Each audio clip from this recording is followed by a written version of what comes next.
Karena atas rahmat dan karunia-Nya, pada hari ini kita dapat berkumpul dalam keadaan sehat untuk menghadiri acara groundbreaking program pembangunan aspal Lamtemen 2 dan Gedung Bayangkari Pengurus Daerah Aceh pada hari ini, Senin 13 April 2026.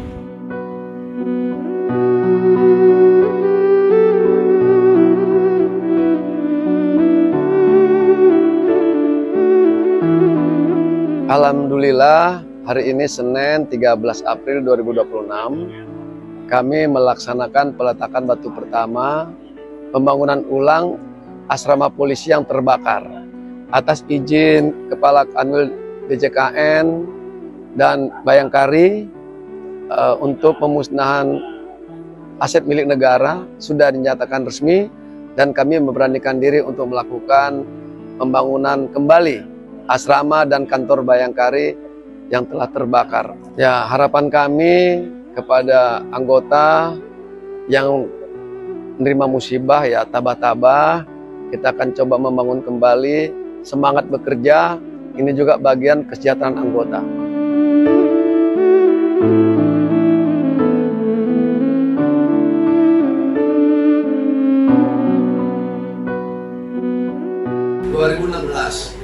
Istri saya itu sering jalan-jalan sama saya naik motor, kalau enggak naik mobil wilis. Itu kerjanya keliling-keliling asrama aja. Kalau kita nanti sempat jadi pimpinan, bisa lah kita bantu-bantu sedikit. Insya Allah kita berdoa saja. Seiring berjalan waktu 2016, sekarang 2026, 10 tahun kemudian Allah mewujudkan hari ini. Moga-moga terwujud semua yang ada di sini, seluruh komplek ini bisa nanti. Sementara ini dulu. Terima kasih. Hari ini kita bangun rumah 11 unit dari Pak Betulmal, katanya mau bantu.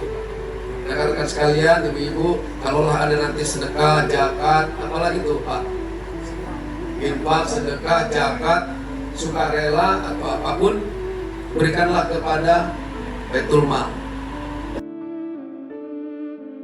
Assalamualaikum warahmatullahi wabarakatuh. Saya Darmasyah mewakili warga asrama Lamtemen 2 dan sebagai kepala asrama Lamtemen 2. Saya mengucapkan beribuan terima kasih kepada Bapak Kapolda, Bapak Jenderal yang telah membangun kembali rumah asrama yang musibah terbakar.